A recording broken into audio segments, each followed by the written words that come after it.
My new flex is doing absolutely nothing. And I can't actually believe that has just come out of my mouth. This is your sign to rest. And the only people who are going to ever shame you for resting are the people who are benefiting from you being consistently exhausted, both physically and mentally. Hey people, a very warm welcome back or to another video. For those of you who are joining, I'm super grateful to have you here. You're probably wondering why the hell I'm sitting here in a bathrobe. Reason being is just because I was resting and then realized how long it's taken me in my life to actually enjoy not just resting, but absolutely doing nothing. And when I say nothing, I mean absolutely nothing. Now, if you had got me to do this video about 2 years ago, I simply wouldn't have done it because resting for me felt like a very unsafe activity. I've realized that there are so many other women worldwide who simply are still in the mindset that resting is unsafe, resting is bad. Let's face it, resting as a woman is pretty much a political act in this day and age. A lot of the time in society, we're still trying to value things like hustle culture or burning the candle at both ends or having really busy schedules or full diaries. And I think gently the whole narrative around that is changing because the younger generations are now realizing I'm not into all this hustle culture. I'm not here to live to work. I'm here to find a nice work-life balance and I'm here to enjoy myself. I'm here to prioritize my health and my mental health. And now that hustle culture is gently becoming a thing of the past. What initially inspired me to do this video is I've actually just come off holiday. I found myself with a random morning off and it was just silent in the house, like completely still. I was just sipping my coffee, finishing off my book. Everything was done. I didn't actually need to do anything. Now, 2 years ago, I would have found something to do. I would have picked up my journal, which I used to keep at the side of my bed, and I would have made a to-do list for a day off. Like 2 years ago, I wouldn't have been able to do this because my nervous system would have been in a spiral. I would have been sitting there thinking like, you're so lazy. You should be catching up with X. You should be doing Y. You should be cleaning the house. You should be texting such and such person. There was always something that I should have been doing until I finally hit that point in my life where I was like, I'm not doing this to tick boxes anymore. If I want to have a morning where I do absolutely nothing, that is absolutely fine. Old me and the old voice in the back of my head. Oh, but what if such and such person calls you lazy?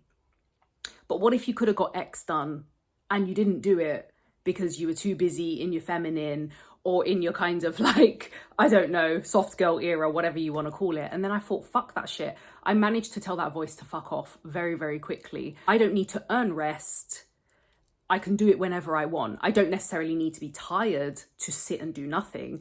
I can simply sit and be and exist and listen to my own thoughts and simply just observe what is going on around me.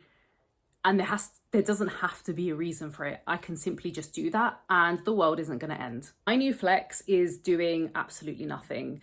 And I can't actually believe that has just come out of my mouth because I'm a really competitive person. So I grew up doing a lot of sports, a lot of dance, gymnastics, ballet, etc.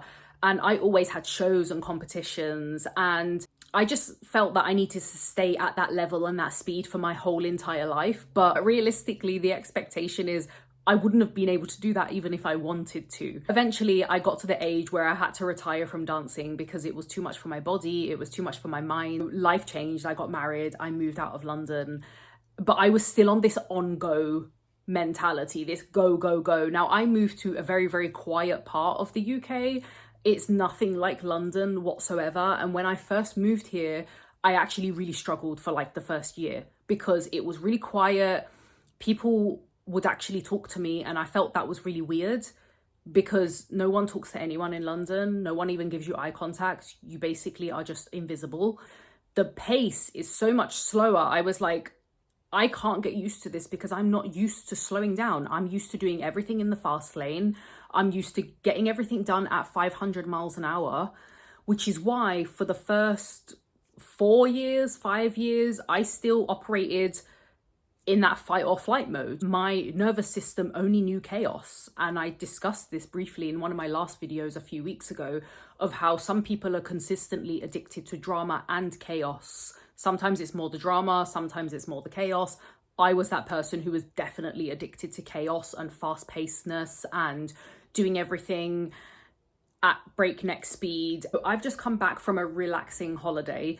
Now, I have different holidays that I book. I travel a lot, but they're not all relaxing holidays. So I either have city breaks, which, as you know, if you do city breaks, they're quite exhausting. You're walking a lot. And then you have like your adventure holidays, where obviously the whole point is kind of in the title. It's an adventure holiday. You're going to do adventurous things and excursions and tours, etc. Those are tiring. They're not holidays. They're quite tiring. You come back and you need another holiday.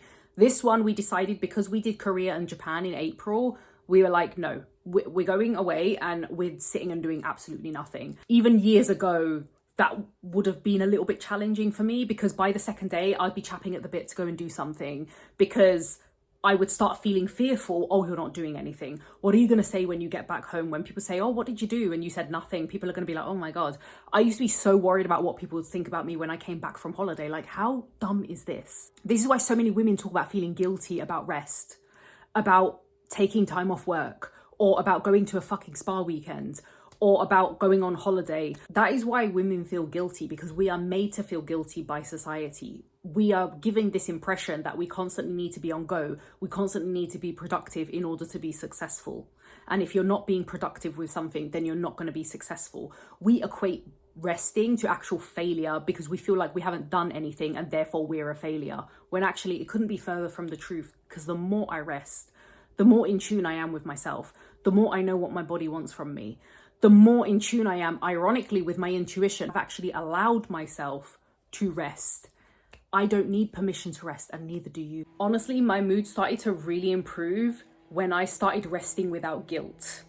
And I started tuning out the noise from society, which was telling me to constantly be on go, constantly be doing something, because I didn't deserve to sit around and recharge my batteries, or simply scroll on my phone, or enjoy a book, or enjoy a nice movie. When I started tuning out what society wanted me to do, my mood started to increase drastically. That's another thing, treating yourself. I treated myself to this robe. I bought myself a new bag because I'm like obsessed with bags.